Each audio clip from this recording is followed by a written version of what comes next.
Hey friends, welcome to the Amazing Readathon vlog, part 1 of 4. So I'm going to be doing these vlogs like I did last year. So I will only be talking about the main travel prompts in the first 3 vlogs, and then I will have one vlog where I talk about all of my sightseeing that I'm doing. So I am a producer, as you know, for this readathon, but by now, by the time you're seeing this video, you will know our secret, and that is we can either benefit or sabotage your team. So we don't know whether we're benefiting or sabotaging as we go. We only find out at the end of the leg whether we were helping or hindering your team. So we don't even know that. Brianna is the only one who knows this, and it might change as, you know, if a team is by far and away winning every round, we're clearly going to be sabotaging them as we go. So there are some things like that. So we will always be reading like we are contributing to your team. We don't know what we're going to be doing. So you won't know how much sightseeing I'm contributing to your team until the end. So you won't know if I really helped your team or I really hindered your team until the end. So with that said, it is actually May 29th and I already know the first prompt. And I want to choose a fairly long one for this first one. So I'm going to go ahead and get started on my book. I won't get more than 50% through until June 1st, just because of the way my life is the next couple of days. So with that said, I am on Team Fiction for this first round, which, hi fiction friends, I'm so excited to be reading with you. So today I am going to be starting House of Odysseus by Claire North. This is a 14-hour audiobook, and the prompt is read a book that you didn't buy. And this is one that I got as a Libro influencer arc. And so I have not paid anything for this, and I'm very excited to read this. I love me some Greek mythology, so I'm really excited to dive in and enjoy this one. So with that said, I've got a long drive today because I'm actually helping at a grand opening of another store about a half an hour away from me. Well, not quite a half an hour in traffic. So I'm very excited to be going and helping them today. So I figured since I have a little bit longer of a drive time today, that I would go ahead and dive into this and get it started, because I don't know if I'll touch it again until, other than like my commute to work tomorrow, I don't know if I'll touch it again until the 1st anyway. So with that said, we're going to go ahead and dive in. The prompt has officially dropped, and I am here to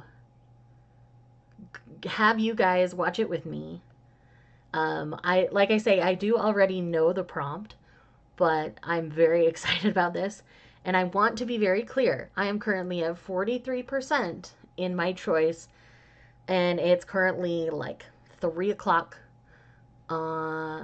p.m. on the 31st, when I'm finally having a minute to sit down in peace and do this. I won't be touching any of that until start time because I don't want to accidentally go over. So yes, very excited. Let's go ahead and watch this video.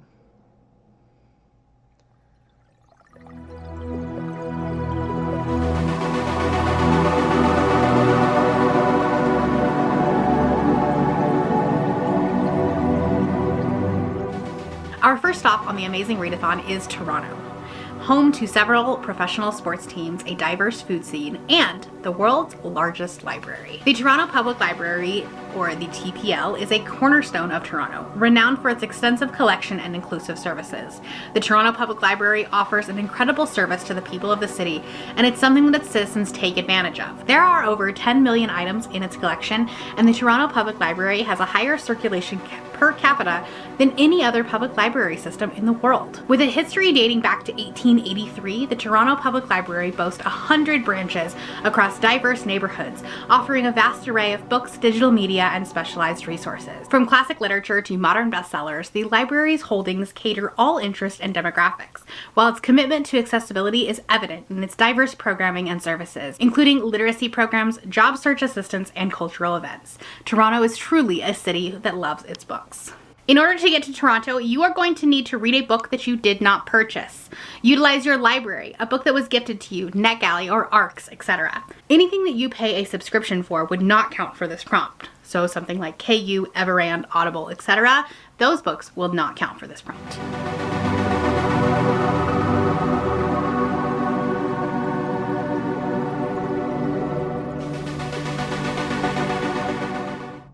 Alrighty, so let's come down here and be as specific as we can with this prompt.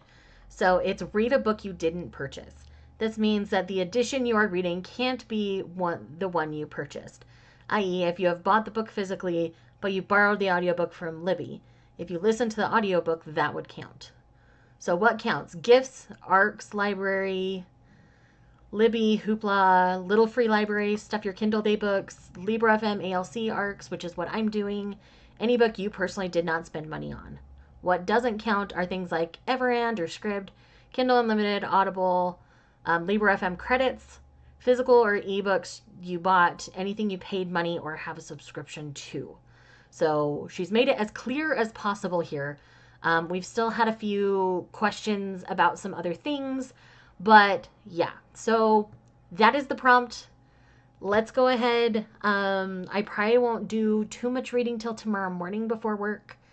There's about 4-ish hours left in the audio at the speed I'm listening to. I might bump that up, try to knock it out sooner. I'm not 100% sure. But with that said, let's go ahead and move on to the next phase. Hello, good morning. Happy June 1st. Happy Pride. We are happy here. So, quick update. I wanted to update you on my reading. So, I was able to get some reading in last night after all. So, I am now 88% of the way through House of Odysseus, just so you know. Not my face. There we go. I am loving this. This is definitely a feminist take on Greek history, and I love that we're following the women of the Odyssey. We're primarily following Penelope through Aphrodite's perspective in this particular novel, and I really enjoy the lightheartedness that Persephone brings to the story at times when you feel like things are supposed to be intense and heavy, but she's just there just talking about how hot some of the men are or how hot some of the women are, and I just love it. And it's been really, really good. I'm really excited to see how it finishes. According to my audiobook, I've got about 48 minutes left in it, so I'll probably knock that out this morning before I go to work. So because of that, I wanted to pick out my sightseeing book before I went to work, because there's a good chance I'll get to read that on my breaks at work. So the only way I could find to keep this fair, since I'm reading for various teams, I don't want to just because I can still only use them all once. So I've got a spinner wheel, because it's the only way I can be fair to all the teams.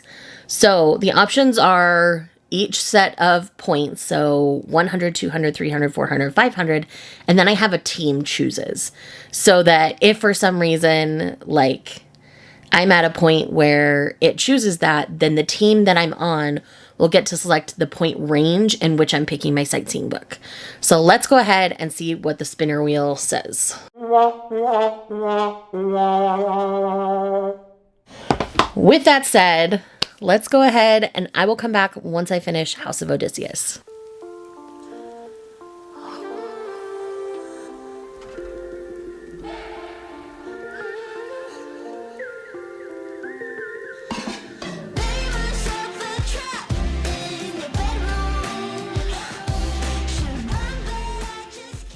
Good morning. It is now the 2nd, but I realized I never came back and told you my final thoughts on House of Odysseus by Claire North.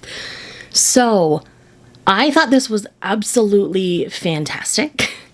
We love a girl boss version of Greek mythology. I really love the power that Penelope had in this particular book. I'm really excited. I found out this is the middle of a trilogy. Whoops.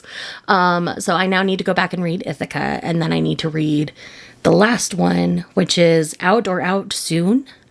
I believe it's out. I think I remember seeing it at the bookstore yesterday. So, yes, very into it. I like the audio narration a lot. I did have a Libra FM arc.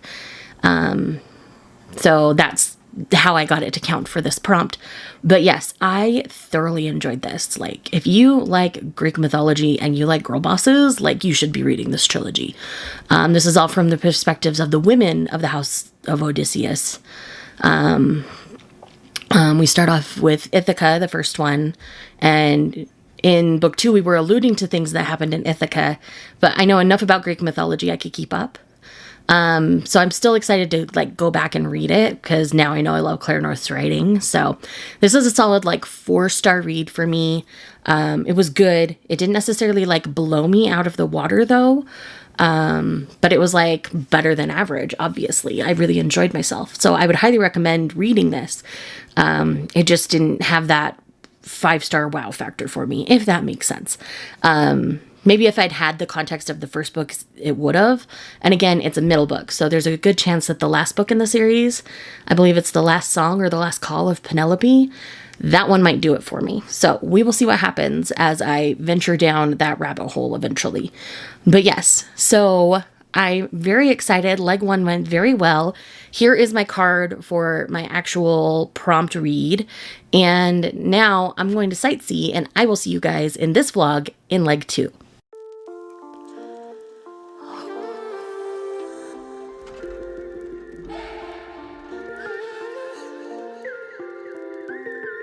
And I might have to jump on the train eventually for role playing to get me back in the romance mood, because the one I'm reading right now, it's not working for me. But yes, I just love how while Shay's reading or eating, just being like, I don't want to like crunch all over y'all, but like seriously, like role playing, so good.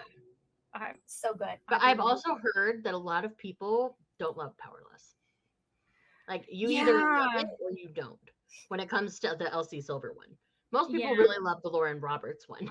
There were 2 that came out with the same title so close together it gets confusing sometimes. So I'm like, must be careful. Yeah. Add author so we know which one we're talking about.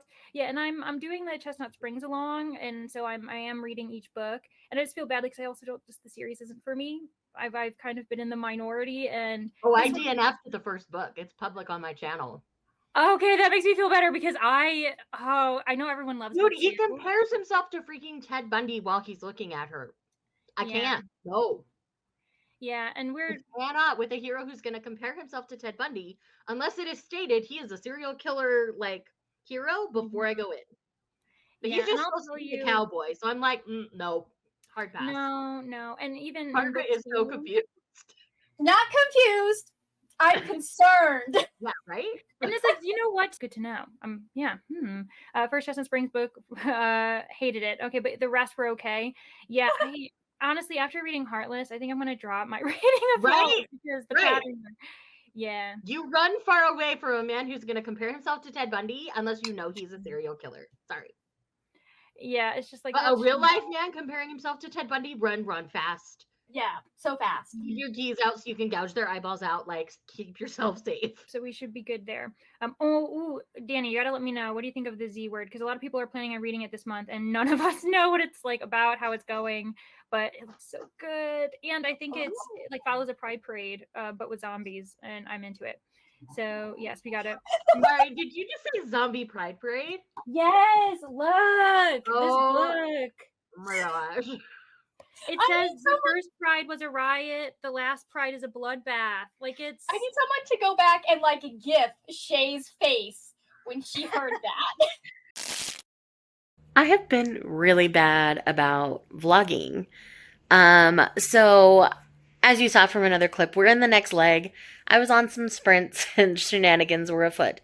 But we are in leg 2. I'm officially reading for Team Sci-Fi right now. And I have finished my city prompt. So I read The Long Way to a Small Angry Planet. In my Google search, this did come up as dual POV, so I'm going with it. It's more like third-person perspective of like the crew and the people outside the crew is kind of how it came across, or like the newcomer to the crew. So I'm sure it's more multi-POV going forward, but the first book is definitely that direction. So I'm going to go ahead and continue to count that. So that's all done. This is a slice of life style sci-fi is what I would call it. So it's more about, this first book at least is more about getting to know the characters on the ship and a little bit about how the world works. There is some political things going on towards the end of the book, which were very interesting and has me intrigued to continue on with the series for sure. But this first book is definitely a character study in getting to know your characters, the relationships they have with one another. It is very queer. We know Becky Chambers is a queer human, and we love Becky Chambers. This was fantastic. I don't really want to say much more. One, because this book has been out a while, and a lot of people have talked at length about it, and I don't really feel like I have anything to add to the discussion. And secondly, just because I think it's better to go into this book not knowing as much as when you know a lot. Because it'd been a while since I'd done much research on it other than to make sure it was dual POV. And I really enjoyed my time with it. I did choose to do this one via audio, and I highly recommend that. The narrator was fantastic. And I really had a good time with it. If I had to pick a favorite character, it's probably Rosemary, honestly. Everyone adds so much to the conversation and the discussion. And each character adds so much. Each alien species adds a lot to the world building, and their capabilities add a lot to the story and how the ship works. And it was very, very good. I really enjoyed it. And I wasn't as emotionally attached as I thought I would be to this one. I think in the future books I will be more so. But yeah, that's where we're at. So for this vlog, this is the end of my chat for the second leg. But I will see you in the sightseeing vlog, obviously, for more details about what I'll be reading for the rest of this leg. And then I will see you in this vlog when the third leg starts. And that'll be the last one for this vlog. I tend to do them like three, and then the last one's all together, and then the sightseeing vlog. Yes, all the sightseeing's coming at the end, so you won't know what I'm contributing and such other than these initial legs, the city prompts, to each team. So with that said, I'll see y'all later.